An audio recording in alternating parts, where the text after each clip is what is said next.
Que tal, como estades? O Goberno incoará o 4 de novembro o expediente que permitirá declarar a cidade de Ferrol como lugar de memoria. Converterase así na primeira de Galicia en obter este recoñecemento do que xa gozan outros espazos emblemáticos da xeografía española, como é o caso de Guernica. Avanzaba o en Vigo o ministro de Memoria Democrática, Ángel Víctor Torres. El 4 de noviembre incoaremos en el Boletín Oficial del Estado la incoación del lugar de memoria para Ferrol. Para todo lo que es Ferrol, igual que hicimos con Guernica, hay razones históricas desde el siglo XIX de la lucha por las libertades, por la democracia de Ferrol, para que sea lugar de memoria, y continuaremos con otros lugares también de Galicia. O visto e prace do Goberno é o froito de meses e meses de traballo por parte de historiadores, investigadores e asociacións memorialistas da zona que elaboraron un minucioso informe no que describen o importante papel xogado por Ferrol na defensa das ideas democráticas ao longo da historia do último século. Unha historia de loita e resistencia repleta de lugares, de persoas e de fitos singulares que fan da cidade departamental un verdadeiro lugar de memoria. O historiador Xosé Manuel Suárez é o autor deste informe. A singularidade deste informe é que nos fala dun lugar nuns momentos concretos da historia, non? Sino que é un proceso que abarca 100 anos, non? 100 anos da historia, e todo ese movimento, o que facemos é unha descripción dun proceso de defensa das ideas democráticas, de loita por as ideas democráticas, desde a burguesía liberal do século XIX hasta o momento obreiro do século XX. Pero o mapa de Galicia está cheo de lugares enlleiros, lugares de loita, de resistencia, de sufrimento e tamén de dor que falan por sí sós e que deben ser protexidos, coñecidos e tamén recoñecidos, como o cemiterio de San Breixo de Celanova ou o Campo de Aragón en Ourense ou o vello cárcere de Lugo ou o entorno da Torre de Hércules na Coruña ou a Casa Cornide, a Casa Casares Quiroga ou o Memorial das Víctimas do Portiño. Hoxe, na Ferida Aberta no 36, percorreremos Galicia na procura dos nosos lugares de memoria.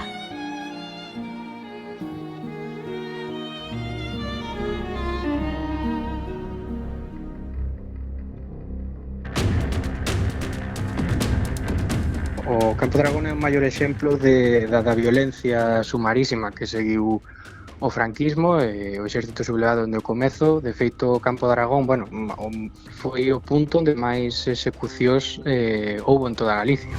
Entregamos a solicitude que as firmas dos familiares das 90 persoas ali soterradas que sufriron prisión na cárcel de Celanova. O que se pediu dentro do Concello polos informes do Instituto Cornide foi a Casa Casares, a Casa Cornide, pero tamén o espazo en conxunto o entorno da Torre de Hércules, vale? Porque aí é un lugar evidentemente de fusilamento, é un lugar de execución de penas e de represalia e de represión que é visualizado en tres monumentos nese mesmo entorno, tres monumentos, non dous, ningún, tres monumentos feitos en etapas distintas. O cárcere, de feito, non solamente vamos a pedir que se declare como lugar de memoria democrática, sino que, ademais, estamos a promover a recuperación da memoria e de documentación de toda a represión que sufriron persoas no cárcere da Coruña, represión política, en todos os períodos do franquismo. Sin duda a dúbida se existe memoria do Portillo, de feito xa existe un monumento que o que pedimos que se declare como lugar de memoria, como memorial.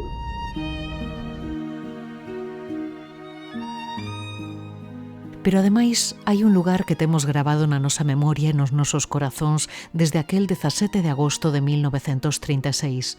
Falamos do Monte da Caeira, en Poio, onde foi brutalmente asasinado o histórico galeguista Alexandre Bóveda. Neste capítulo repasaremos a traxectoria vital e profesional de Bóveda coa axuda da súa filla Amalia e o seu neto Valentín García Bóveda.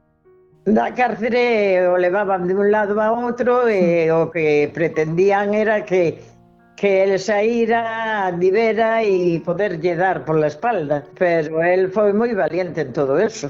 Filgueira contalle que él sabía que avisaran, que fora alguén a avisarlle, alguén do partido, sen decir nome, pero que foran a avisar a Casa de Oliva a decirlle fuxe porque nos acabamos de enterar por outro militar e tal que nada, que o que van é a chimparte. Marcha daqui porque non tes, van a matarte. Ti estás xa sentenciado. Esa a mensaxe que lle trasladan a Bóveda. E Bóveda di que no, que baixo ningún concepto. Que eso sería como darlle forzas a eles, e que el aí non puxe, non fixo nada e así se vai demostrar.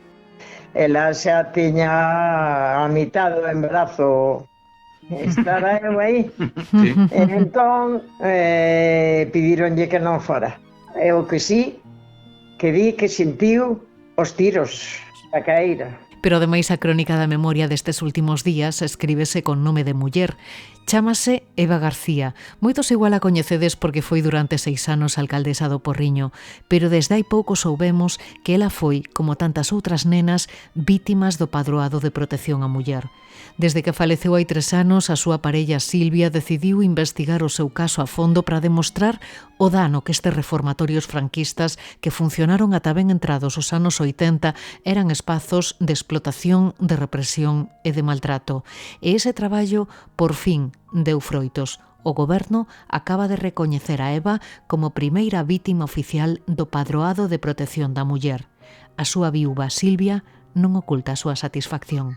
A nivel individual también para mí pues es el sentir que el trabajo realizado durante estos meses pues finalmente tiene su fruto, que es ese reconocimiento y ese perdón que al final se le está pidiendo, ¿no? desde el gobierno con este reconocimiento y bueno, sentir que la labor que empecé no teniendo más que su relato contado pues ha dado frutos, ¿no? Na Ferida Aberta no 36 estamos preparando un capítulo especial centrado precisamente na realidade vivida polas nenas e mulleres que estiveron encerradas nestes espazos de represión franquistas. Pero ademais hoxe traemos a portada unha nova sorprendente, o achádego do expediente de declaración de herdeiros de Castelao.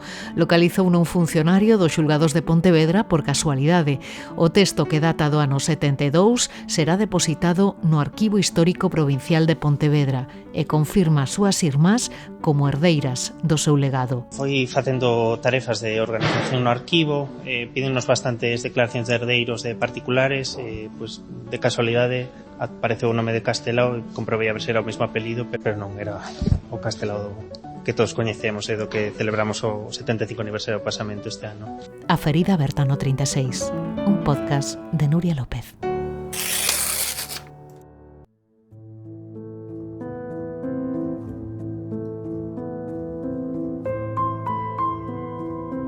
Era un segredo a voces desde que o Goberno iniciou en setembro o expediente para declarar Meirás e San Simón como lugares de memoria. Agora, por fin, chega a confirmación, a publicación no BOE da incoación do expediente de Ferrol como cidade de memoria. O ministro de Memoria Democrática avanzou que este proceso arrincará o vindeiro 4 de novembro e augura que no prazo dun ano podería, por fin, facerse realidade. El próximo 4 de noviembre incoaremos en el Boletín Oficial del Estado la incoación del lugar de memoria para Ferrol. Para todo lo que es Ferrol, igual que hicimos con Guernica, hay razones históricas desde el siglo XIX de la lucha por las libertades, por la democracia de Ferrol, para que sea lugar de memoria y continuaremos con otros lugares también de Galicia. Creo que declarar lugares de memoria nos ennoblece como demócratas, hace mejor a la democracia, a la libertad, dignifica también a las víctimas en cualquier momento de nuestra historia que han sufrido la represión, el totalitarismo y la ausencia de libertades y por tanto un reconocimiento, en este caso a Galicia y a todos los lugares que van a ser lugares de memoria y por supuesto que estaremos esos días aquí compartiéndolo con toda la sociedad gallega. O Ministerio de Memoria Democrática recibiu a solicitude hai varios meses. O informe era tan minucioso, tan pormenorizado e tan ben argumentado que o secretario de Estado deu por feito pasado mes de setembro que o visto e prace do Goberno chegaría de forma inminente. E así foi. En cuestión de semanas poñerase por fin sobre o papel. Saudamos xa o historiador Xosé Manuel Suárez, o autor deste informe. Xosé Manuel, que tal? Benvido de novo. Hola, que tal? Falamos dunha declaración que abrangue o conxunto da cidade, non un espazo en concreto, non? Como ocorre noutros lugares, e por outra parte tamén se amplían un pouco os marcos, non? Van máis aló da represión franquista que foi brutal na zona e inclúe un período moi amplo previo e chega case ata os nosos días, non? Claro, é que en realidade estáse facendo, claro, socialmente, pois quizás se fixa un máis no que é o máis recente, non? A ditadura franquista, a guerra civil, a represión, pero a Lei de Memoria Democrática fala de recoñecer lugares nos que se desenvolveron feitos de singular relevancia pola súa significación histórica ou pola súa repercusión na memoria, que estén vencellados á memoria democrática. E enténdese a memoria democrática pois a loita da ciudadanía española polos seus dereitos e liberdades. Tamén se fai fincapé na memoria das mulleres, no? En un segundo apartado, pois falase da represión e violencia sobre a poboación a consecuencia do golpe de Estado de 1936, a guerra, a ditadura, a posguerra, o exilio, o sea que é moi amplio, no? E dentro dese aspecto, pois hai que ter en conta pois o que sucede no século XIX, no? Ferrol, nese aspecto, pois encaixa perfectamente nesa definición de lugar de memoria democrática, porque Ferrol foi a primeira cidade no Estado español na que se declara a República, antecedendo a declaración de 1872, no? Foi en outubro de 1872, nun golpe, nun pronunciamento, no? De republicanos federais en Ferrol, con a axuda de militares. Era un pronunciamento federalista, mas pedían unha república federal. Nese aspecto, desde ese momento que nos collemos como principio, que podíamos quizá coller antes, ¿no? Coller movimentos sociais con sentido político no século XIX, despois da guerra de independencia, pues ten que haber, ¿no? Aí en Galicia, co levantamento de Carral, ¿no? 1846, é un momento democrático, ¿no? Entón, nese aspecto, encaixábamos perfectamente, ¿no? Entonces, a singularidade deste informe é que non fala dun lugar nuns momentos concretos da historia, non? Sino que é un proceso como todo historia en realidade é un proceso, non?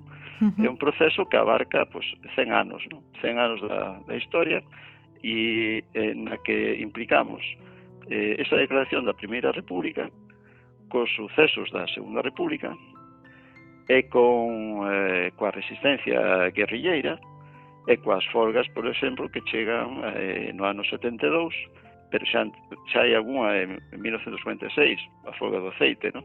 Vinculadas ao movimento obreiro, sobre todo vencellado á construcción naval, non? Que a importancia que ten en Ferrol, e todo ese movimento, o que facemos é unha descripción dun proceso de defensa das ideas democráticas, de loita por as ideas democráticas, desde a burguesía liberal do século XIX hasta o movimento obreiro do século XX. E con isto o que se trata tamén un pouco é de recuperar esa imaxe real de Ferrol, esa cidade loitadora con ese pasado fundamental na construción da Primeira República, da Segunda República, esa loita sindical, e fronte a esa imaxe do Ferrol do caudillo, non? Que os propios franquistas quixeron salientar durante tantos anos, non? Claro, é que é o que queda, non? De Ferrol o que está na memoria da xente, pois que era a cidade militar, cuna de Franco, é lugar pues emblemático nese aspecto, como base militar, que vence aos obreiros, non? Nese aspecto queda a historia, claro, que como unha cidade conservadora, antidemocrática, cando en realidade non é así. No seu informe fixo un inventario dunha vintena de lugares moi significativos, non? Lugares que todos coñecemos da cidade de Ferrol, enclaves por unha banda de represión e internamento, non? Por outra, lugares de resistencia e lugares tamén significados de loita obreira, non? Cales serían eses lugares máis importantes, Xosé Manuel? Sí, vamos a ver, temos lugares que foron centros de represión política, ¿no? En os que ao mesmo tempo se suceden feitos de resistencia, ¿no? Todos temos na mente, ¿no? Pois centros de represión política, pois foi o mesmo Arsenal, arsenal militar, no que se proclama tanto a Primeira República como en 1936 está a sublevación dos oficiais da Mariña, que deteñen o xefe do arsenal e tal, e nese arsenal vanse concentrar xa desde o verán, desde finais de xullo, pois centos de ferroláns de toda a comarca, non? Encarcelados, non? Pola súa militancia política.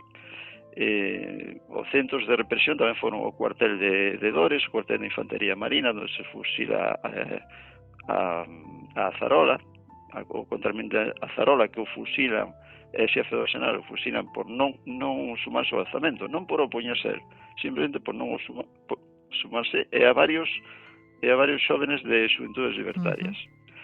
O cuartel de Baluarte, que é o cuartel donde sede do Regimento de Artillería de Costa, que é a principal forza do exército que toma o concello e varias poboacións da comarca, e ao mesmo tempo é sede do arquivo intermedio militar, onde se gardan casualmente os consellos de guerra con esos sucesos, non? Podemos falar dos dous cementerios principais do concello de Ferrol, despois unido de Serantes, que é o cementerio de Canido, onde se hoxe desaparecido, pero onde se sepultaron máis de 300 vítimas da represión, e o cementerio de Serantes, pois, aproximadamente a mitade, sobre 150, 170, nunhas fosas que ainda se conservan. Centros represivos modernos, pois, máis modernos, que decir, pois, por exemplo, a prisión naval militar de Caranza, na que se ingresan sindicalistas polo conflito da Pisbe, de Salazón de Bacallao. A represión das movilizacións obreiras dos 70 produce tamén o encarceramento de antifranquistas nesta prisión militar, por propaganda ou asociación legal en instalacións de Marina. En fin, casi é un longo recorrido, pero percorrido. Sí, non só incidimos no aspecto digamos negativo de represión, tamén hai que falar pois de personaxes que representan o que é a sociedade ferrolana, non? Nesa loita pola liberdade, pola democracia, que, como é o caso de Concepción Arenal, non? O Carballo Calero. Era o que che iba a comentar. Concepción Arenal, que é unha pioneira do feminismo pola súa práctica como muller, como práctica habitual, non? De defensa dos dereitos mulleres e de preocupación polos máis marxinados, non? Polos encarcelados e Carballo Calero, que aparte dos seus méritos como escritor, poeta, narrador, pois é un republicano típico, representante do galeguismo, que é elixido compromisario polo Partido Galeguista nas eleccións da Presidencia da República, na que gaña Azaña en 1936, e despois é capitán no Exército da República e encarcerado, o sea, forma parte de todos os estadios da represión, digamos, Carballo Calero, porque despois encarcelado durante un ano aproximadamente, pero unha vez libre non pode exercer como profesor, hasta prácticamente casi hasta finais dos 60, os 70. O sea que hai moitos exemplos, e por exemplo tamén destacamos a José Canalejas, que é un liberal, un político liberal, que desgraciadamente foi asesinado por un anarquista que na súa mente tiña unha serie de reformas que eran na súa época pois un avance, non? Son moitos desde logo os nomes, os lugares, non? Eses 20 enclaves que vostedes sinalan dentro deste informe para a declaración de Ferrol como cidade de memoria democrática. Non sei cal é a idea final, Xosé Manuel, non sei se crear un itinerario, facer divulgación, unha sinalización unitaria. cal é a primeira demostración práctica unha vez que se poña en marcha a declaración de Ferrol como lugar de memoria? Que se debería facer? Cal debería ser o seguinte paso? Claro, é que, a ver, para explicar un pouco, o que produce este nomeamento como efecto primeiro é que pasa a formar parte dun catálogo ou dun inventario oficial de lugares de memoria que o Ministerio di que vai a difundir, que vai a organizar actividades ou, non sei, información, é unha forma de difundilo, non? Vai poñer medios a favor de difundilo e ao mesmo tempo otorga un recoñecemento que tamén obriga a administración, a toda a administración, á protección destes lugares, non? A protección e a conservación, non? Este tema hai que encadarlo quizá no que é o patrimonio, non? No sentido que hai hoxe en día de protección e de conservación do patrimonio, non? E de preservación para o futuro.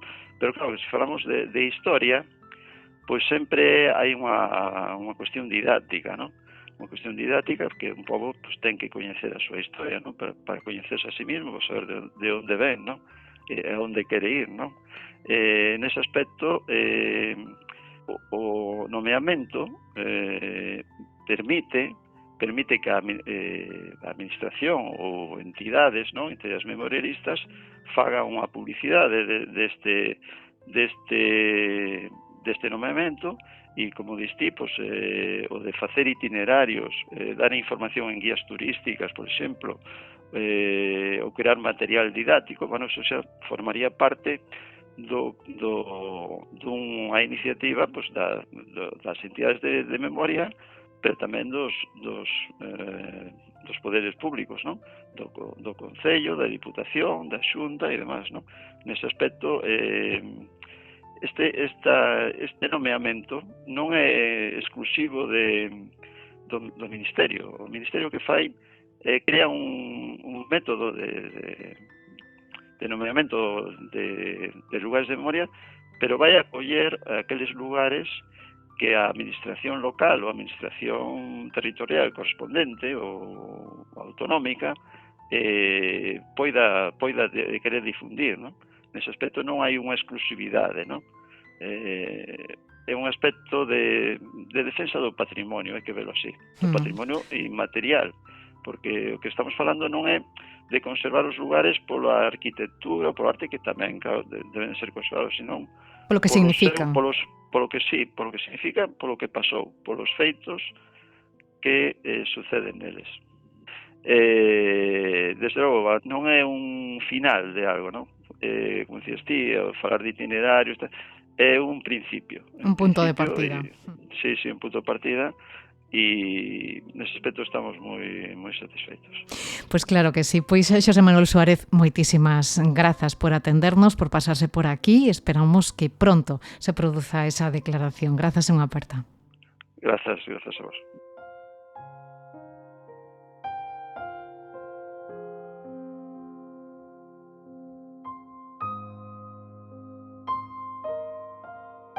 Celanova arranca o camiño para declarar o cemiterio de San Breixo como lugar de memoria. Ali repousan os corpos de 90 víctimas da represión franquista. Falamos xa con Ixinio Araúxo, secretario do Comité da Memoria Histórica da comarca de Celanova. Que tal, Ixinio? Moi boas. Moi ben. Encantado de saludarte de novo, Nure. Igualmente. Por que merece San Breixo ser recoñecido a nivel estatal como lugar de memoria, Ixinio? Entregamos a solicitude que as firmas dos familiares das vítimas que ali están enterrados. Ese é o principal motivo, porque estamos falando de 90 persoas ali soterradas que sufriron prisión na cárcel de Celanova, que é o convento que os sublevados o acondicionaron como cárcel. Digamos que os motivos principais son eses, renderlle homenaxe ás vítimas ali que están soterradas e que en moitos casos os familiares non tiñan coñecemento de que estaban ali, danse moitos casos deses. E despois a todo o que supón o cementerio en sí, porque ten varias facetas que se queres comentamos. Sí, claro que sí. A data escollida para presentar esas asignaturas de 180 familias, non creo, de víctimas do franquismo, non foi escollida ao azar. Por que o 22 de setembro? Son 180 familiares os que firmaron, sí, pero realmente son 12 as familias que firmaron. O que pasa que moitos membros das familias pois se quixeron sumar á iniciativa e 90 son os ali enterrados, non? Que teñamos coñecemento.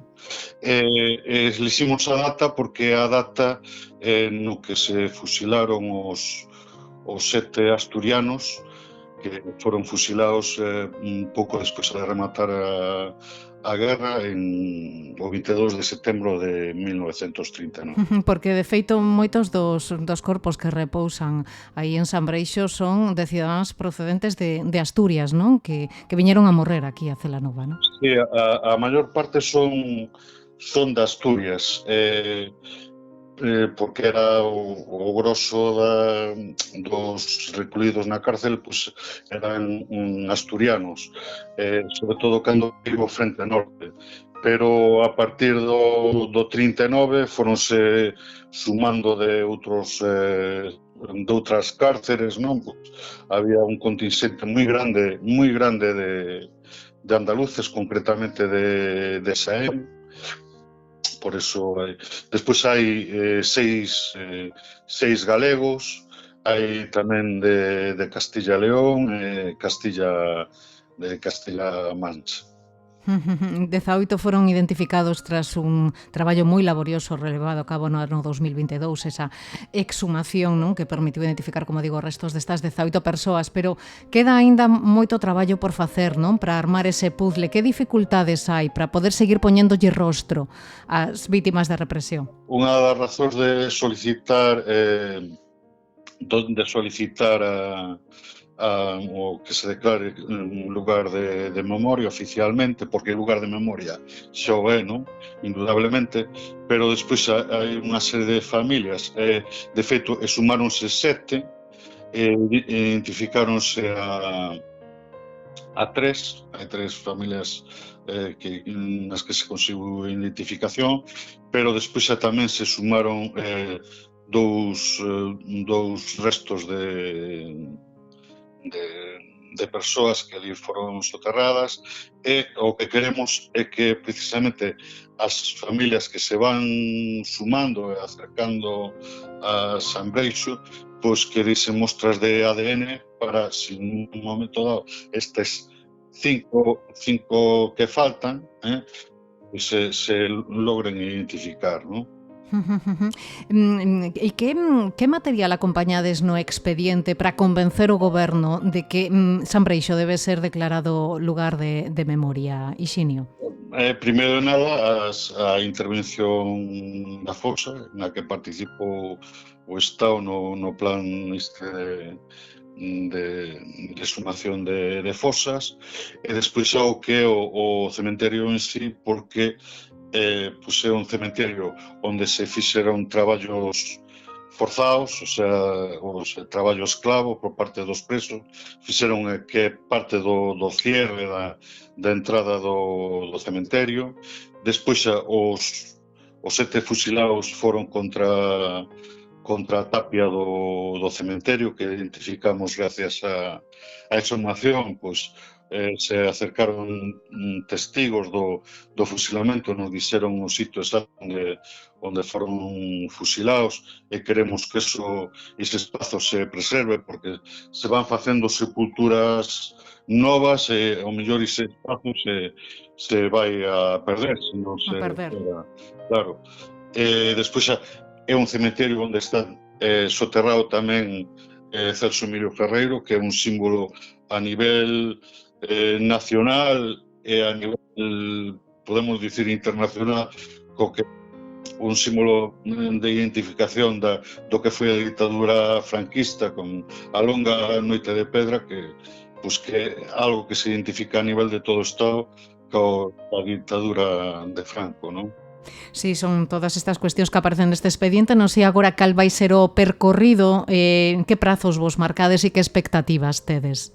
O percorrido oficial son, hasta que resolvan o expediente, creo que son 12 meses. Ajá. 12 meses. Estamos á espera do que podan resolver. O sea, digamos que creo que é merecente desta declaración. A fin de contas, pois tamén tuvo un eco moi importante a nivel de todo o país, o que foi a sumación, o que foi, de feito, veo o fiscal xeral do Estado, en autoridades de Galicia e de Asturias. Bueno, pois eu creo que sería rematar a faena en este sentido, non? Claro, o feito é que hai moitos lugares da represión, non? En tanto en Celanova, en toda a comarca, non? Que están moi sinalados por todos, non? Estou pensando, por exemplo, na Poza de Arrais, non? En Berea, onde tamén foron fusilados 4 homes en agosto do 36. Tamén queredes que se significa un pouco ese lugar, non? Sí, de feito xa está feita a solicitude por parte, pero isto por parte do Concello. O sea, sí. Unha solicitude fai uns meses e estamos a espera de que se resolva. O sea, o decidiron en pleno, mandaron que a información que fomos recollendo nós, pois o solicitaron o Ministerio, ainda non está por resolver. E, a fin de contas, tamén próximamente temos intención de facer un memorial en ese espazo, porque foron ali paseados 4 personas, 2 maestros, e queremos que se centre sobre todo no aspecto da ensinanza, non? Que foi no Furriol e a Poza de Arrais, mataron a 4 mestres, o sea, asesinaron a 4 mestres, e en Berea, pois, un dos mestres ali paseado na Poza de Arrais era de orixen de Berea, e en Berea, pois, daba o caso de que había unha escola dos poucos que había en Galiza, había 4, creo, e un deles era o de Carballo en Berea, que aplicaban o método Freinet, non? Julio González, Amadeo López, Silvio Torres e Eloi Romero foron estes 4 homes, non? Que foron sacados do cárcere de Celanova e paseados na Poza de Arrais o 29 de agosto de 1936. Como dicías, dous eran mestres. Temos falado en máis dunha ocasión desta cuestión, non? Por que ian a polos mestres, Hixinio? Eu creo que o coñecemos todos, non? Porque, a fin de contas, eran os seus maiores inimigos, eran os que difundían a cultura entre as novas generacións, e que quitaban poder aos privilexiados. En este caso, a Iglesia, que tiña prácticamente o monopolio do ensino. De feito, coméntase no pueblo que Xulio foi paseado precisamente aí porque o cura quería que se escoitaran os tiros desde a parroquia, non? Todos estes lugares deben ser recoñecidos como lugar de memoria. Agora a pelota está no tellado do goberno. Credes que hai vontade política para conseguilo neste momento, sí? En principio, eso está por demostrar, non? Lugares de memoria son. Lugares de memoria, eso indudablemente son. Ora, o que fai falta é que os declaren oficialmente para que se preserven, para que se difunda o que ali pasou. O sea, ahora, como tú ben dis, a pelota está no seu tellado. O sea, para nós, para todas as generacións, por eso se transmitiu, generación tras generación, eso foi un lugar de memoria, era o que dicían o paisano que temos recollido testimonio, non? Dicía que en ese lugar, pois, durante moito tempo se gravaban as cruces nos amieiros da poza, non? Desde logo. Pois, Xinio, moita sorte neste percorrido e, sobre todo, parabéns polo voso traballo e agradecida porque o querades compartir aquí con nós. Moitas grazas, unha aperta. Moitas grazas, Nuria, unha vez máis.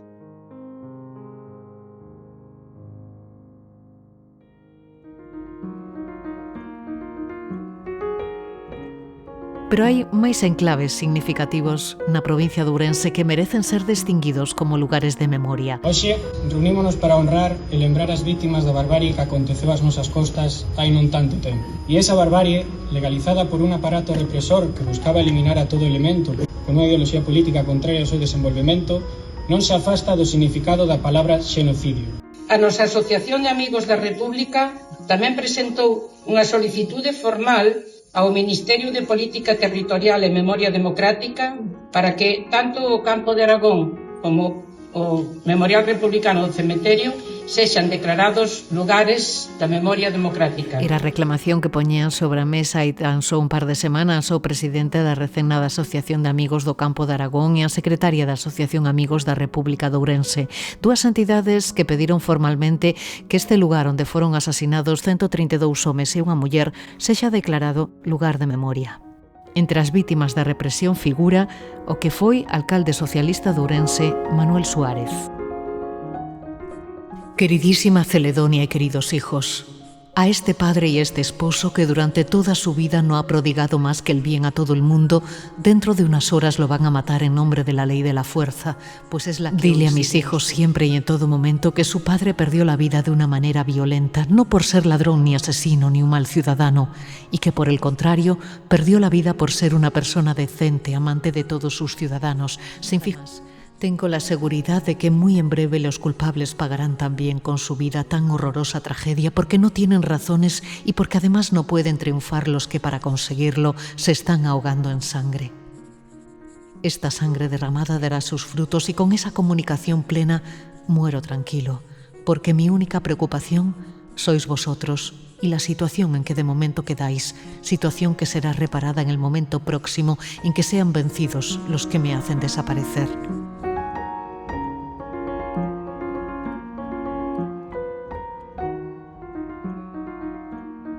Son fragmentos da carta que escribe Manuel Suárez a súa familia horas antes de ser fusilado no campo de Aragón aquel 28 de xullo de 1937. Falamos xa con Carlos Lozano, presidente da Asociación de Amigos do Campo de Aragón. Que tal, Carlos? Benvido, moi boas.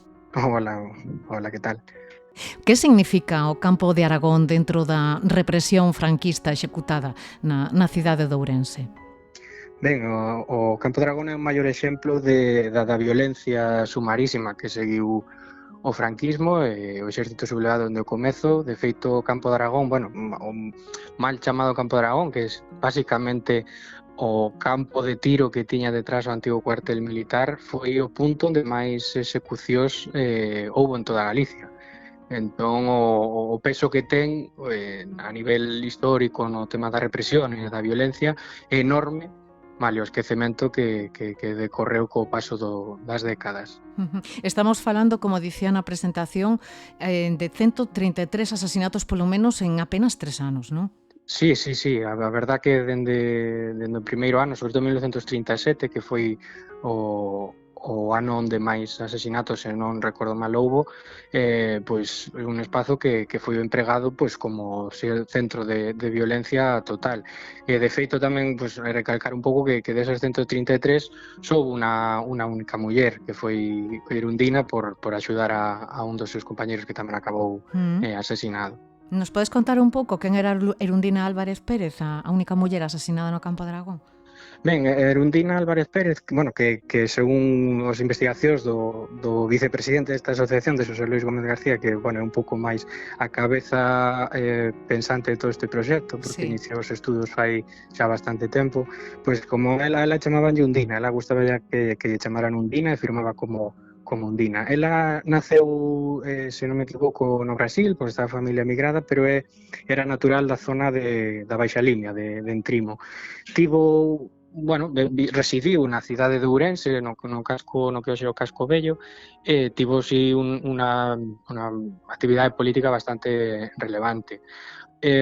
Aínda así non tivo ningún cargo, etcétera, etcétera, pero a súa condena, ou quizá mellor dito, a condena da pena que, perdón, do suceso que levou a ser condenada foi basicamente axudar a un escapado que nos primeiros días, pois, nos poucos sucesos que hubo na cidade durante o inicio do golpe, que foi explotar a zona ou sabotear onde estaba a zona de combustibles, agochouno na casa, atopárono e como represalia pois foi asesinada, non? Foi un pouco tamén como imaxe para todas os ourensás neste caso de mirade co que facedes, como axudades os vosos amigos, os vosos maridos e irmãos, pois podedes acabar sendo fusiladas. De feito, foi o día 30 de setembro.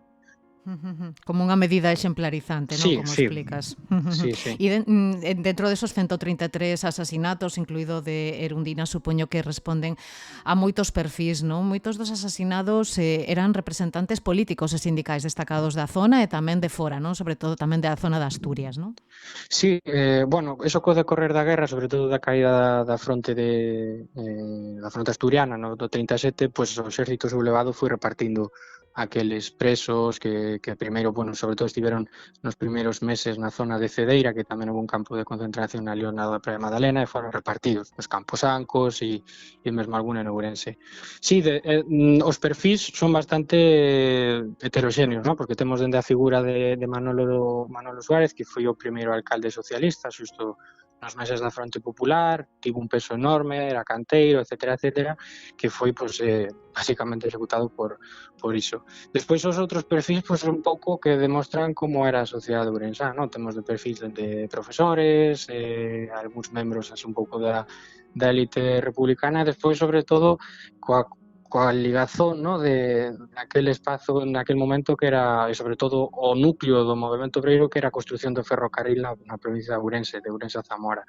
E moitos deles pois estaban ligados pois a sindicatos locais, incluso parroquiais, pois de obreiros, outros da cantería, etcétera, etcétera. Outros, sobre todo, que tivo moito peso en Ourense que foron represaliados foi a Asociación de Traballadores do Ensino, o ATEO, que se chamaba, e moitos pois foron ali fusilados. E efectivamente, pois a meirande parte deles, pois eran unidades pois que comprendían pois dentro dos 20, 30, 40 anos o núcleo principal, e logo sí que había, pois a maioría eran todos da provincia de Ourense, pero sí que é certo que moitos pois procedían de outros lugares, pois de Ourense ou de Asturias ou de provincias limítrofes aquí.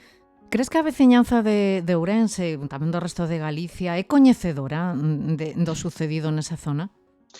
Bueno, mira, fai cousa de 2 anos ou 3 anos, fixérase unha homenaxe, agora que habrá o cuartel militar, bueno, que foi anteriormente convento, e agora é arquivo histórico provincial, pois fixose como unha homenaxe dende parte do municipio ao Rexemento Zamora 8 que estivo ali, porque, bueno, moita xente de Ourense fixo ali o servizo militar obligatorio, bueno, teño moi boa lembranza, etcétera, etcétera, que, bueno, se tens esa lembranza de cuartel militar, pero deste espazo do que sucedeu aí, porque realmente ese espazo moi pouquiño, o sea, de feito, os primeiros en realizar unha homenaxe que fan todos os anos son a Asociación de Amigos da República, que levan moitísimos anos, hai alguna familiar unha Paz Gómez del Valle, que o seu tío avó, bueno, foi fusilado ali, Manuel Gómez del Valle. Sí, Manuel Gómez del Valle, sí. Efectivamente, foi fusilado ali, porque eses corpos, o único que pasou con eles que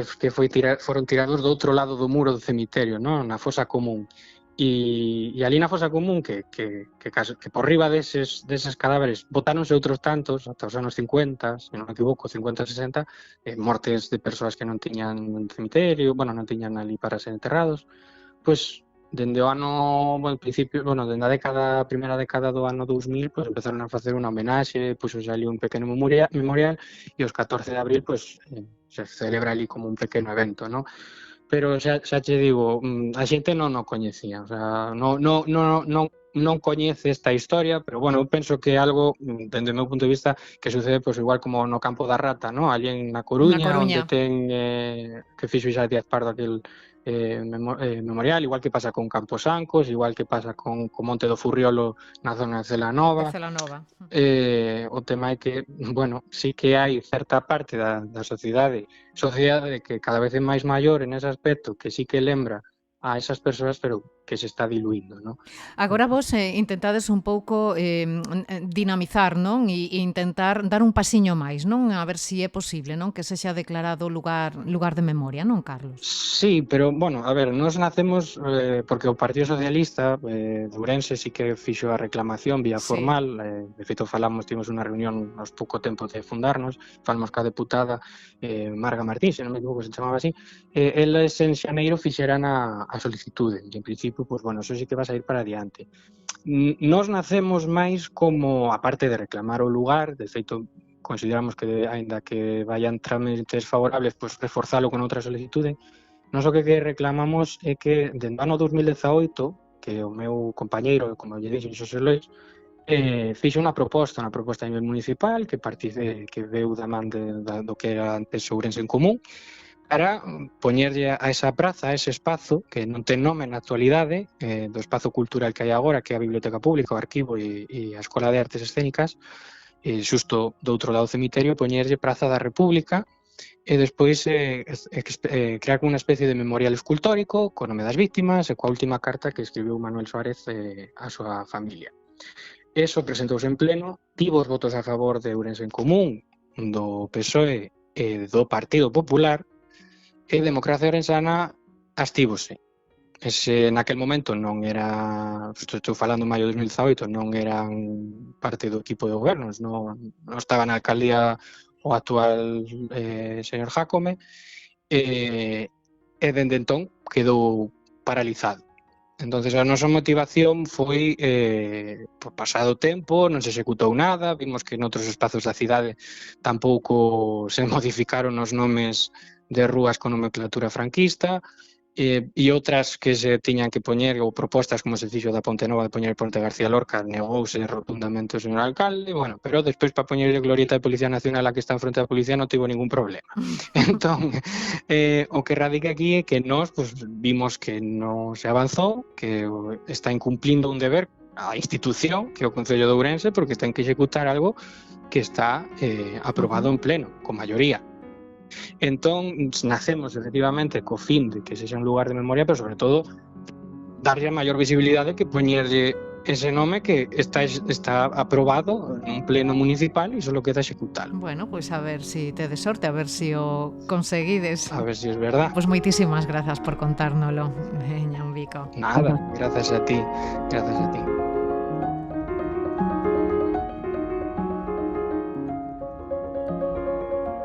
O pasado 10 de outubro, o Comité pola Memoria Histórica do Val do Limia solicitou ante o Goberno local de Bande que declare lugar de memoria a Casa do Concello que foi habilitada como prisión no verán do 36. Calcúlase que neste espazo chegaron a ver hacinadas ata 120 persoas presas. Entre elas, Manuela del Valle, nai do poeta Manuel Gómez del Valle, asasinado en agosto do 36. Queridísima hija, recibí tu carta. Me llena de alegría lo que dices en ella, que tu mejor regalo sería el verme fuera de la prisión. Pues yo creo que si Dios quiere, no tardaremos mucho. Tú pídele a la Virgen del Pilar que se acuerde de las presas en su día, que es el día 12, que de buena gana lo pasaría a tu lado. Pero ya que no puede ser, te pido que seas muy buena con tus hermanos y que me escribas. Que pases un muy feliz día de tu santo y recibe muchos besiños de vuestra madre, María del Valle.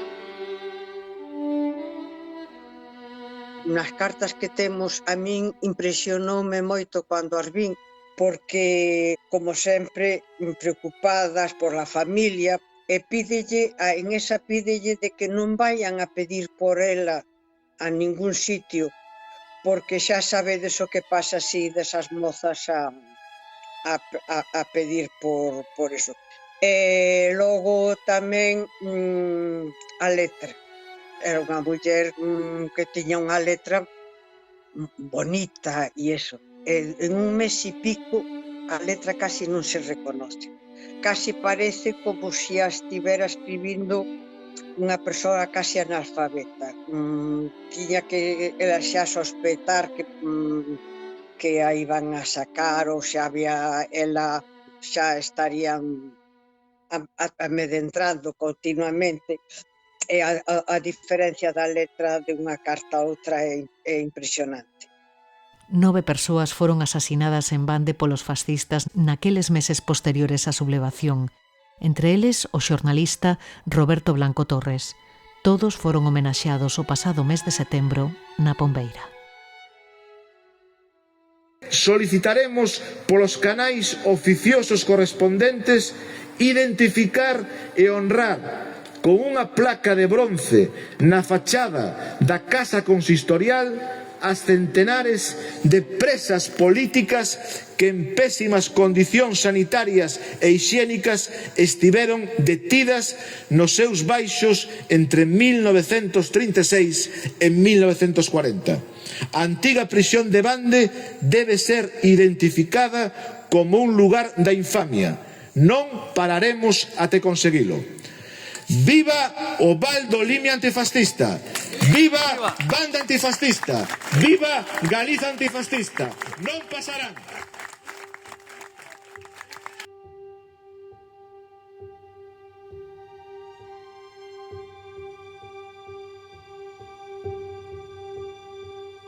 En Lugo, o Concello pide tamén formalmente que se declare lugar de memoria a antiga prisión. A noticia anunciaba por sorpresa este outono o líder dos socialistas aproveitando a visita do secretario de Estado de Memoria Democrática.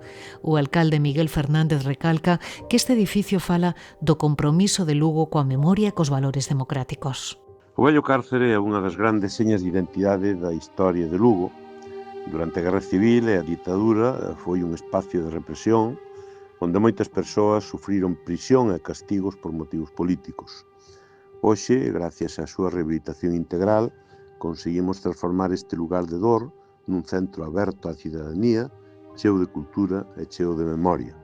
Estou convencido de que este recoñecemento suporía un paso máis na dignificación das vítimas e no compromiso de Lugo coa xusticia histórica, porque nunca debemos esquecer o que pasou para construir un futuro máis xusto e máis democrático.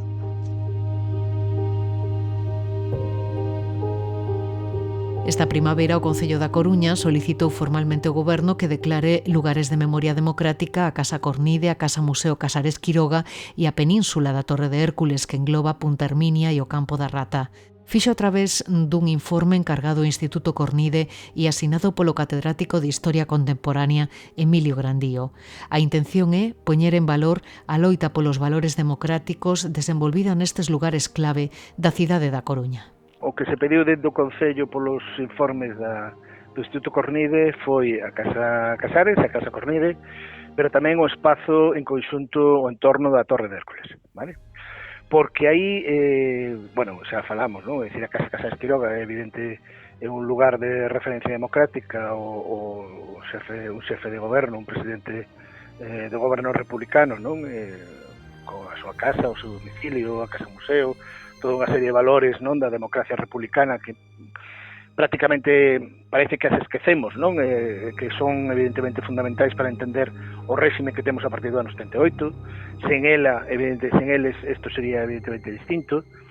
A Casa Cornide xa falamos dela, non? É dicir, un lugar evidentemente referencial desa perspectiva, non? De recuperación da dignidade democrática, e o entorno da torre no seu conxunto, porque a parte da cárcel, a parte do entorno paisaxístico, a parte de que moi ao lado dela, dese entorno da cárcel, exista un dos barrios obreiros, o barrio obreiro quizáis con maior tradición democrática e de loita democrática do século XX na Coruña, existen un lugar evidentemente de fusilamento, é un lugar de execución de penas e de represalia e de represión, que é visualizado en 3 monumentos nese mesmo entorno, 3 monumentos, non 2, ningún, 3 monumentos feitos en etapas distintas, non? Iso nos permitiría tamén, facendo un bon percorrido sobre elo, etcétera, visualizar como é a propia evolución do concepto memoria, non? a propia evolución do concepto de memoria a través, digamos, desta monumentalización do entorno. Se se monumentaliza ese entorno é por algo, é porque o entorno, un conxunto, non un edificio, senón en conxunto, significa espazo de defensa dos valores democráticos a través de cuestións tráxicas e a través tamén de cuestións en positivo, xa digo, como pode ser o barrio que está cerca, non? Que é Monte Alto.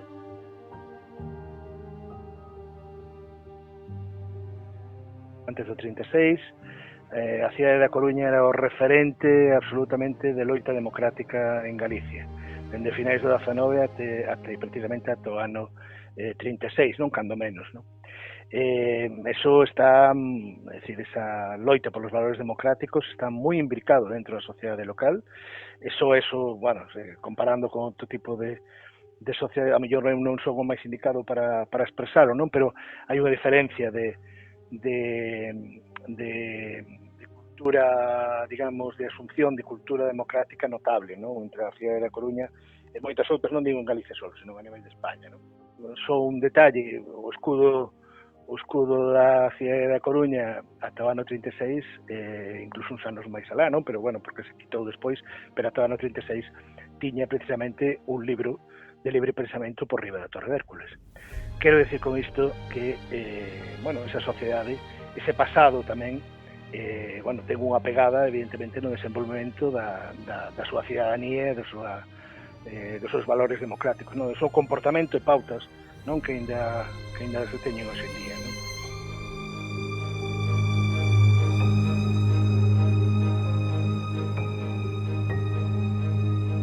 Mentres a Comisión pola Recuperación da Memoria Histórica da Coruña sinala en vermello outros espazos que consideran claves para seren declarados lugares de memoria. Falamos do vello cárcere da cidade e do memorial ás vítimas do Portiño, que recorda os 20 mozos que faleceron naquela fuxida frustrada desenvolvida en marzo do 37. Carlos Babío é o presidente da Comisión pola Recuperación da Memoria Histórica. O cárcere, de feito, non solamente vamos a pedir que se declare como lugar de memoria democrática, senón que, ademais, estamos a promover a recuperación da memoria e de documentación de toda a represión que sufriron persoas no cárcere da Coruña, represión política, en todos os períodos do franquismo. Desde o ano 1936 hasta o final da guerra no 1939, despois a represión que sufriu a poboación, incluso ligado ao Pazo de Minas, porque moita xente pasaba polo cárcel polo simple feito de que eran considerados perigosos e Franco tiña previsto pasar uns días en Meirás, e ese simple feito era xa justificaba o ingreso en prisión hacinados, no cárcel da Coruña, bueno, pues, ou a represión que se someteu a guerrilla antifranquista, non? A resistencia antifranquista, é dicir, polo cárcere da Coruña pasou moita xente da guerrilla e moitos deles foron axusticiados a Garda Civil no patio dese cárcere, non? Por non comentar, pues, por exemplo, a represión que sufriu nos últimos anos do franquismo, a partir dos últimos anos dos 60, a poboación que reclamaba libertades, non? Avanzar nun régimen democrático, non? E toda esa xente pasou pola cárcel e existen testemunhas desa represión que sufriu a poboación, que o cárcere da Coruña era o epicentro desa represión, non? É dicir, é un dos elementos que utilizaban na represión da Coruña.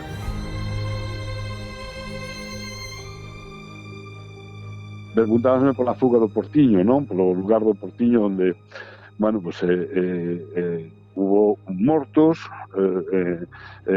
ametrallados polas autoridades, pola Garda Civil franquista, moitos outros morreron afogados nun intento de fuga que tivo lugar no ano 1937, outras 27 persoas pasaron polo cárcere da Coruña e 15 deles foron asesinadas, non? Fusiladas no campo da Rata, non? Hubo outra das persoas que participou desa fuga que foi paseada no campo da Rata tamén, conducido desde o Portiño ao campo da Rata para ser paseado. É un lugar singular da memoria da Coruña. O cantante Pucho Boedo estivo dous irmáns que participaron desa fuga con resultados dramáticos, non? E desde logo, ainda este ano que celebramos, como todos os anos, non? Os actos alrededor da República, pois a propia homenaxeada nos contaba memoria desa fuga, memoria de persoas que participaron nesa fuga do Portiño e o final que tiveron, non? Entón, bueno, sin duda a dúbida se existe memoria do Portiño. De feito, xa existe un monumento que é o que pedimos que se declare como lugar de memoria, como memorial de que lembra esas vítimas da fuga do Portiño.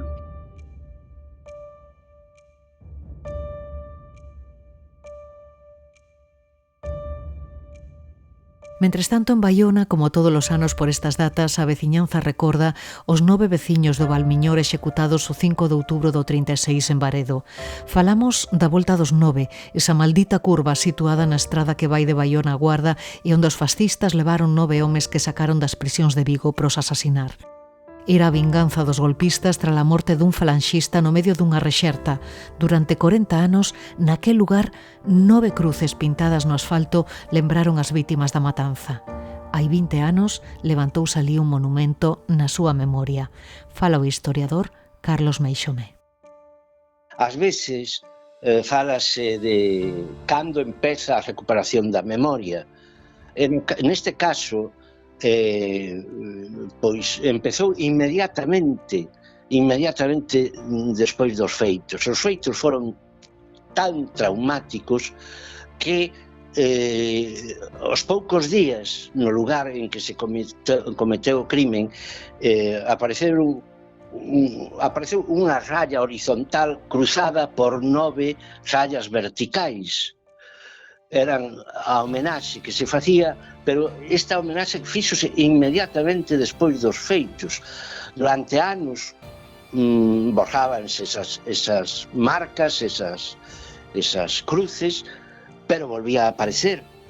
O Concello de Nigrán colocará unha loseta diante da porta da casa de cada veciño do Concello represaliado polos fascistas. As primeiras serán pros 4 nigraneses da Volta dos 9.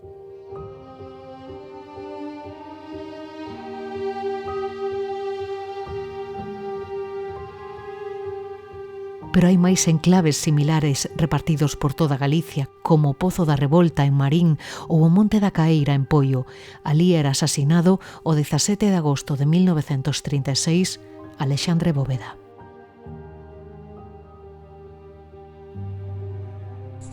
Sparsky, Adrio, Bóveda, Fouces, Martelos, Patria. Xullo do 36, cando a vergoña abafa, ludres postas apóstemas. Levan Alexandre Bóveda a ríos hilandeiros, leda cantiga da terra desfollada polo vento. Onde vai a frol das froles, que foi do verde luceiro. Un piñeiro, secou de tantas balas. Corvos de alma de aceiro pairaban sobre a fralla. Alexandre Bóveda, meu irmão, pai desta patria triste, escura, invoco a Rosalía a Castelao, nomeo a vida túa, nobre pura. Alexandre Bóveda, semente colleita fidel da lealdade. Si vive Galicia e a súa xente, a túa morte non pode ser verdade.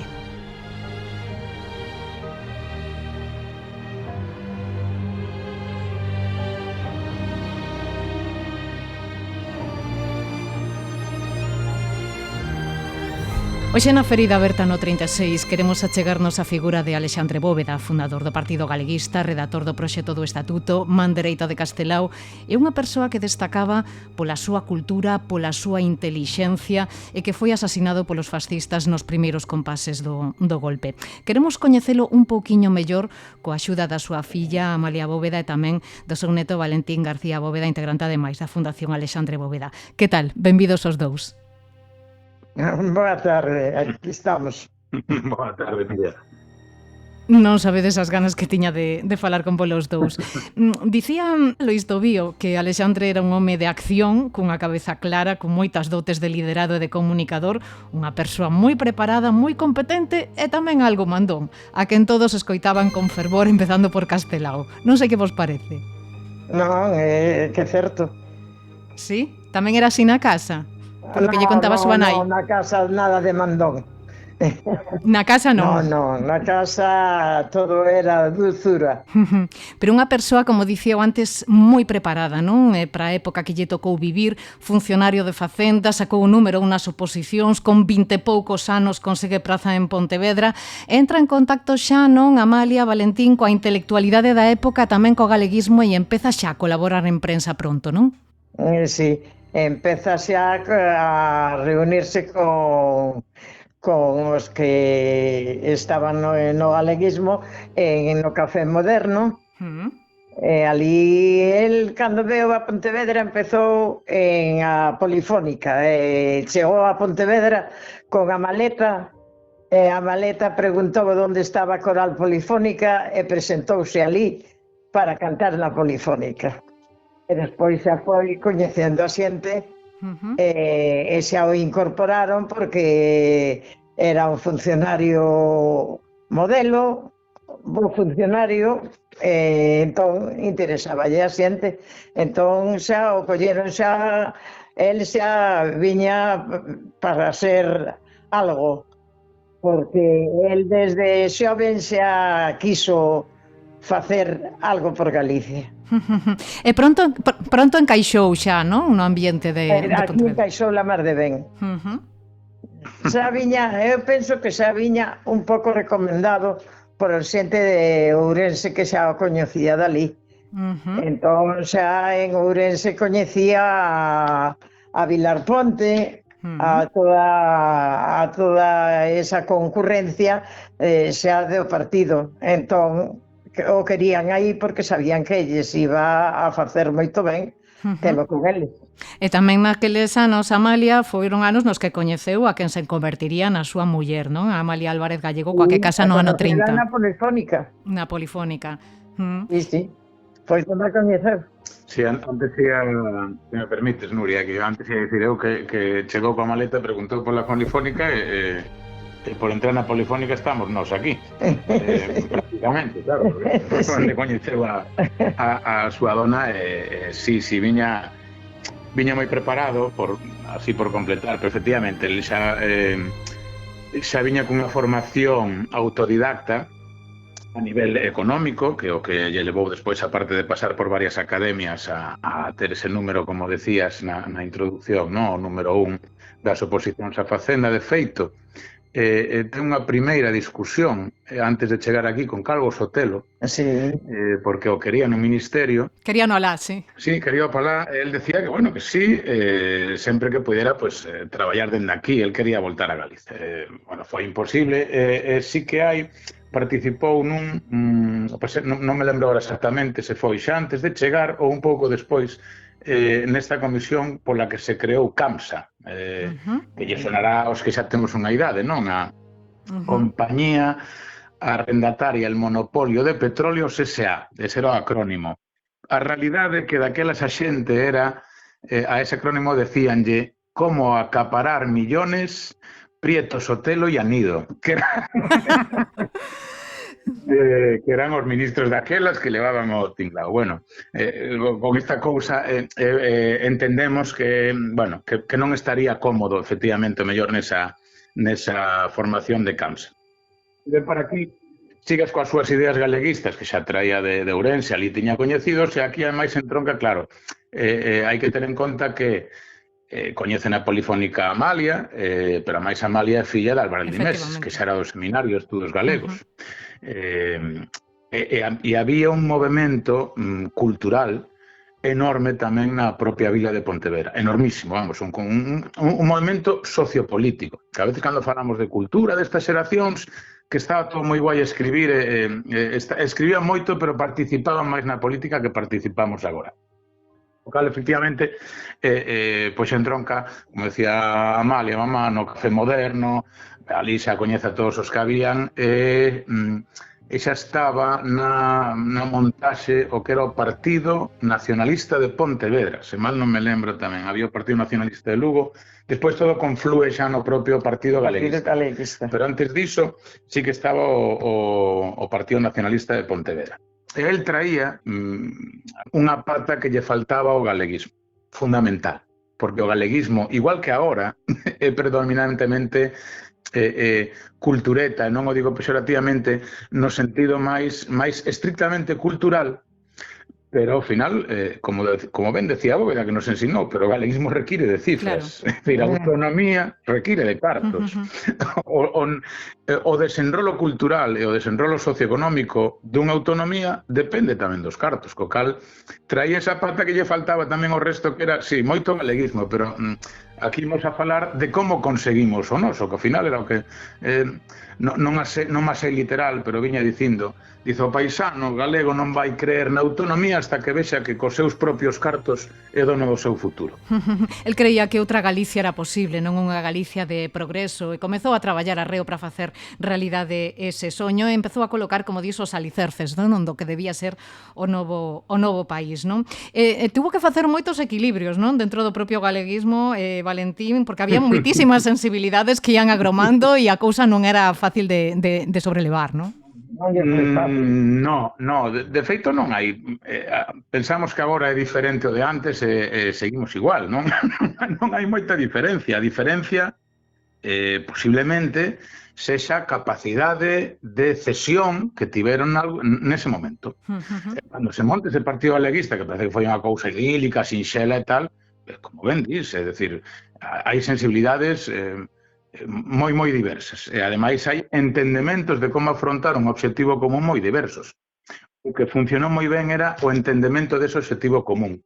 Ali tiveron que claudicar porque decían, vale, pero é o mal menor claudicar todo isto porque efectivamente viñan dun contexto onde había dictaduras, dictablandas, pronunciamentos, entón estaban perfectamente conscientes de que ou se conquería ese camiño ou a cousa iba moito peor. E aí fixera tamén Castelao a viñeta, que non me lembro literal, non sei se vos lembrades vos, que decía, estamos facendo a obra, que non hai que poñerlle a trancos, non? É dicir, cando a obra está facendo, quen veña aquí, que venga a participar, non a poñer a trancos a obra, non? Un dos atrancos foi a chegada do Bieino Negro, non? Eses proxectos quedan, temporalmente paralizados, Bóveda é desterrado a Cádiz, vese obrigado a vivir afastado de Galicia, durante uns meses, igual que ya aconteceu a Castelao. Non sei como viviu ese distanciamento forzoso, como viviu ese episodio? Distanciamento político ou familiar? Os dous, ambos os dous. Familiar moi duro, porque él era familiar completamente. Él vivía a política, pero tamén vivía a familia. Pero sabes que en 6 anos hubo 5 rapaces. Sí. Él decía que quería ter alrededor da mesa aos 12 apóstoles. Hubiéramos chegado a ser 12 se él hubiera vivido. No, ese ritmo sí. Sí.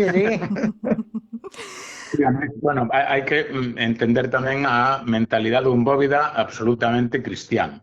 Sí. Claro, cristiano acérrimo, entón, efectivamente, para eu imagino o duro que sería, a nivel emocional é duro para calquera, non? Que che separen da familia dun xeito tan injusto, sabendo que, ademais, quero dicir, calquera é capaz de empatizar nese contexto.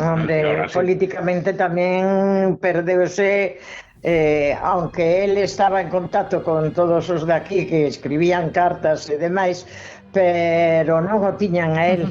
Entón pedían que voltara, pero claro, hasta que non o deixaron vir. E regresou e volveu quizáis con máis forza que nunca, non? A preparar as eleccións do 36, nas que a Fronte Popular arrasou directamente, aínda que el non conseguiu o escano. Sí, el defeito, mira que curioso é o destino, non? Porque el perde de feito hai un pucheirazo moi sonado na provincia de Ourense, hai varios pucheirazos, non? Pero na provincia de Ourense, que é onde el presentouse por Ourense. En Pontevedra preséntase por Ourense. Bóveda perde o escano, e iso que o Partido Galeguista presenta urnas, pechas o reconto de votos, xa anecdóticamente conto así, pois en Ourense pechas o reconto de votos, presentan urnas o Partido Galeguista á Xunta Electoral que ainda estaban precintadas en abrir, e o reconto de votos pechados. Resulta que deciden que, bueno, que entre revoltas, por non abrir un melón máis peligroso, concedenlle escano, que tamén iba por Ourense, Calvo Sotelo, e non o ten entón Bóveda. Uns meses despois das eleccións, Calvo Sotelo morre asesinado en Madrid desenrolando un escano que non lle correspondía, e Bóveda é detido en Pontevedra, posiblemente non estaría porque estaría presentando xunto co Castelao como deputado nas Cortes o Estatuto. Tocaría estar en Madrid cando alzamento. Pois digo, mira que alucinante, porque podríamos ter os dous vivos. E así chegamos a xullo do 36, prodúcese o alzamento e comeza directamente a cacería, non? Foron a por el xa desde nun primeiro momento, de feito foi unha das primeiras persoas en ser arrestada e posteriormente asesinada. Foi a de Alexandre Bóveda unha morte táctica? Unha especie de acción exemplarizante por parte dos fascistas? Sí. A de Bóveda e outros moitos. Os militares fascistas efectivamente non se podían permitir manter unha fronte de guerra en Galicia, tiña que ser retaguardia. Entón, uns sitios, o que fan os militares para chegar e eliminar unha fronte de guerra é arrasar, que foi o que se fixo aquí. En 2 anos e medio puxémonos en 3.600 víctimas sen fronte de guerra alguna, é dicir, sen dispararse. Foi todo quitando poucas escaramuzas, o que ocorreu foi unha represión brutal pensada para iso. E, obviamente, se pensamos na Pontevedra daquela, imaginamos como pode funcionar isto a nivel terror na población, non? Na Pontevedra desa do 36, onde Bóveda era todo, un mozo super coñecido, coñecido por quen era e coñecido por como era, e cuns contactos enormes tamén daquela, non? Agora, se ti detes a un home o que ve a población é, carai, sendo Bóveda sen posibilidade de defensa ninguna, sendo quen é, acaba fusilado, os demais entran en pánico, porque xa saben que o seguinte, claro, decir, se el non se puido nin defender, imagínate que pasa cun calquera. Sí, terrible. Gustaríame seguir un pouco eses pasos de Alexandre Bóveda en o 18 de xullo do 36. Prodúcese o alzamento, vai ao goberno civil de Pontevedra, interesarse pola situación, e que pasou entón, Valentín? El sube o goberno civil de Pontevedra, que estaba tamén na Deputación. E ademais vai porque el despois xa voltara a Facenda, pero durante un tempo tiña excedencia de Facenda e foi funcionario da Deputación de Pontevedra. A Deputación interésase por como vai, incluso chegan a chamar, non me lembro, pero me parece que a Ourense, como tiña coñecidos, incluso o capitán que suba de Telo, un Sánchez Cantón, ou alguén dos que sube, dos militares, pregúntalle se pode facer o favor de chamar para ver como está a súa familia non sei onde. E fai ese chamado e consigue contacto. A el detéñeno. Lévano xusto enfrente á Deputación, o que hoxe é a Facultade de Belas Artes de Pontevedra, era o cuartel de San Fernando, onde saleu a dotación militar que foi a Deputación a detelos, non?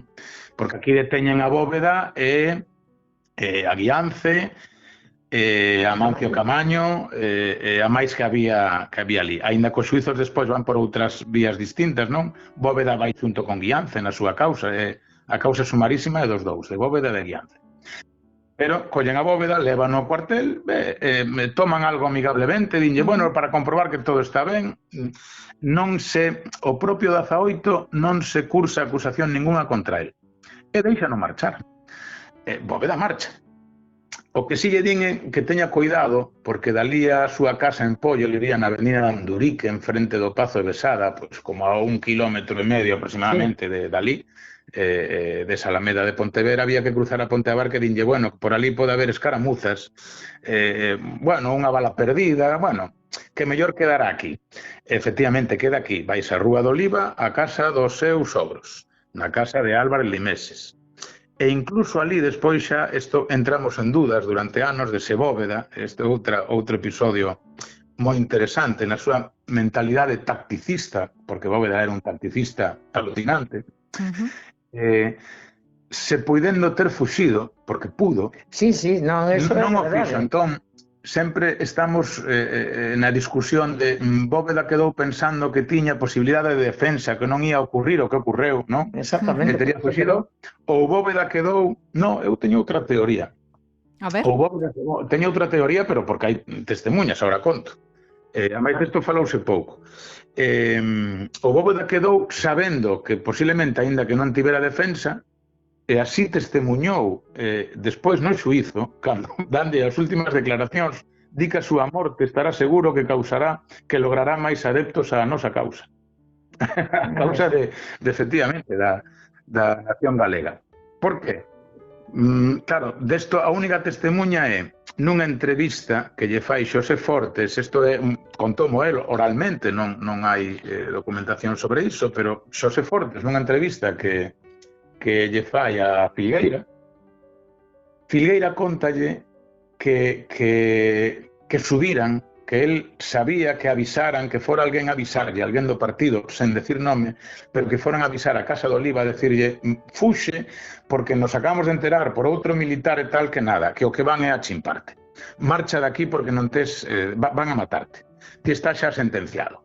Esa a mensaxe que lle trasladan a Bóveda. E Bóveda di que baixo ningún concepto. Que eso sería como darlle forzas a eles e que el aí non puxe, non fixo nada e así se vai demostrar. É unha miña teoría, efectivamente, porque esas son todas lucubracións, pero nunha mentalidade dun tipo que ademais sabía ver chegar as cousas, non lle podemos adolecer a Bóveda de inocente. Pode ser moi boa persoa, pero inocente non era. De feito, sabía organizar un partido, alguén así non é parvo.